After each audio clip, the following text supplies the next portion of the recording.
individual challenges. Now, we are not saying that certain economic and social conditions are not the breeding grounds for many of our social ills. But we are saying that now each person who finds himself incarcerated is an individual with his own unique story.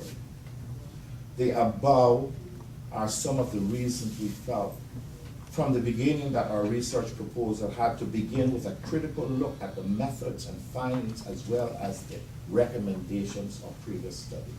We do, of course, recognize that these findings correlate with studies elsewhere in the Caribbean, but this is more a consequence of a false methodology rather than scientific truth.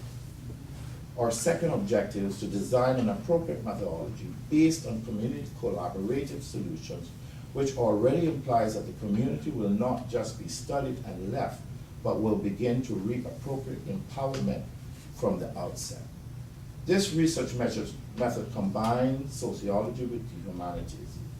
We are willing to accept that our methodology is unique, is a unique proposition. However, if you take some time to look at our biography, you will see that there is plenty of evidence which suggests a correlation between crime and powerlessness, and accordingly, our methodology seeks to empower during the process of the research, and in turn, is not dependent upon recommendations past the necessary initial support.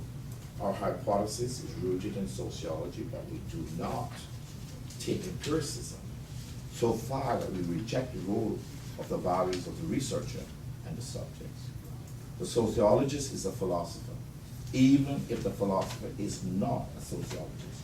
And therefore, humanities complements my sociological methodology by allowing me to go deeper into the conscious and unconscious levels of my subjects, by allowing them to tell their own stories. My research methodology is not asking but listening. We will target at-risk youth, the subjects, the leadership of this country may say they want to reach, not by determining what they should do and how they should express, but providing them with the tools to develop their stories and the heirs of the powers that be. Again, we emphasize that the powers that be, which includes us as researchers, must listen to those who are voiceless and powerless. And we are therefore designing a methodology to allow for the establishment of dialogue between them and us. That's when we speak of collaborative solutions, we are talking partnerships which allow for different levels of penetration. We move from the conscious and the conscious and the narrative of public opinion to the subconscious and narrative of self, which has been formed by other than material forces. Empowerment becomes as much about self-discovery and development as about participation in mainstream society.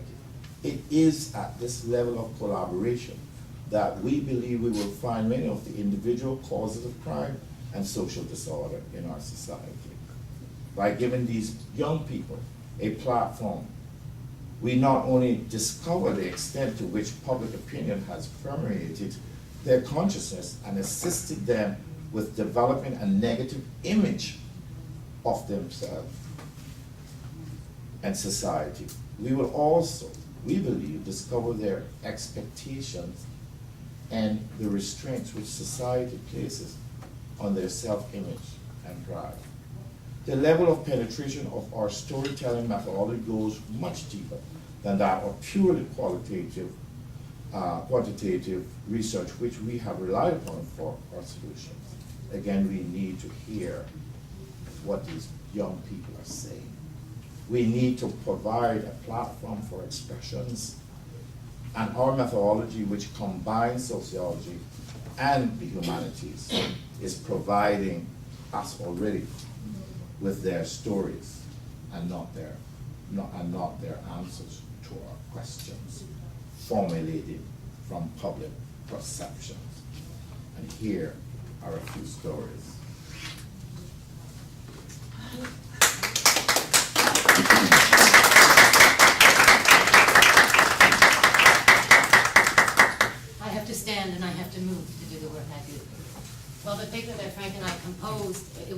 fascinating and interesting collaboration. We have different, our differences are great. Different cultures, different communities. I live in Canada and Vancouver, and as Frank introduced me, my background is in performance, is in storytelling, and deeply rooted in the high places. It's so nice to see another storyteller here. Haven't seen him for a while. Anyway, I come back and forth from Cayman Island. Frank and I have known each other for a few decades. Now, what I need to do now is, I imagine you're all quite curious, you know, about story. How does it work?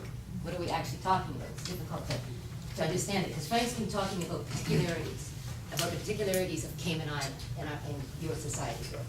Now, what I do is move more into the abstract, the conceptual, the metaphorical.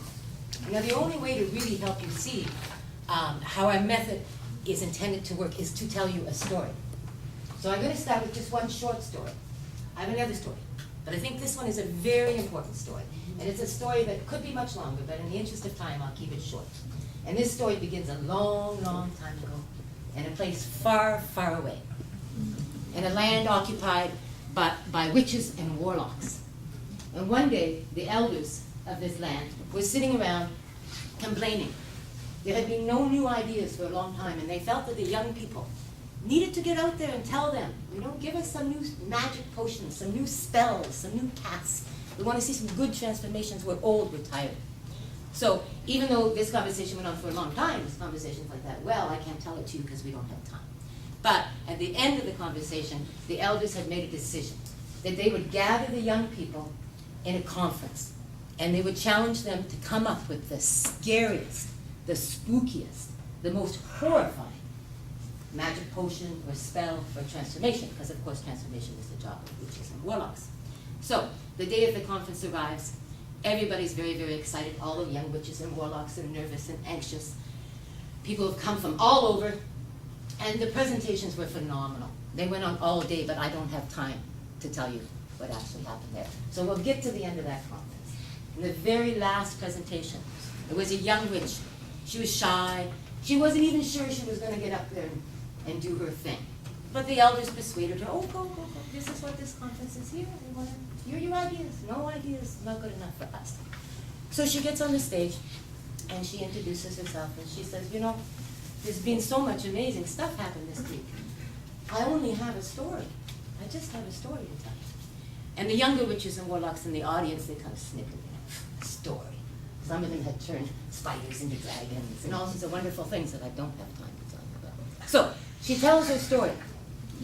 And as she's telling her story, the faces of people in the audience, they are truly horrified. And remember, this competition is to come up with the most horrifying, unspeakable, unthinkable, scary thing. So she tells her story before she's even finished. The elders get up and say, stop, stop, stop, you have won. This story is horrifying, just stop. So she stops the story. She doesn't even get to the end. And they give her the prize, and they shake her hand and pat her on the back and say, okay. Now the most elder of the elders stood up and said, wait 1 second. Before you leave, young lady, you have won this prize. But before you leave, you must take that story back. We don't need that story around here. That's a horrifying story. Take it back. And the young woman said, I can't take the story back. Once the story is told, it can never be untold. And this is the power of story, in case you doubt how powerful stories are.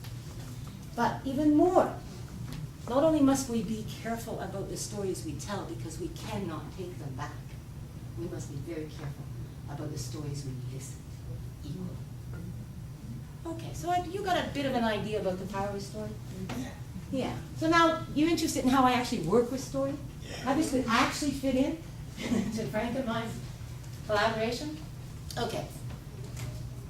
There's a story that I use, that I work with, that I'm going to work with you people with. Okay? It's the best way to do it. And it's the story called How I Came to Be Here. Now, it's a perfect story. Everybody has it. We all of us, have a story that tells us how we came to be here together at this moment in this room.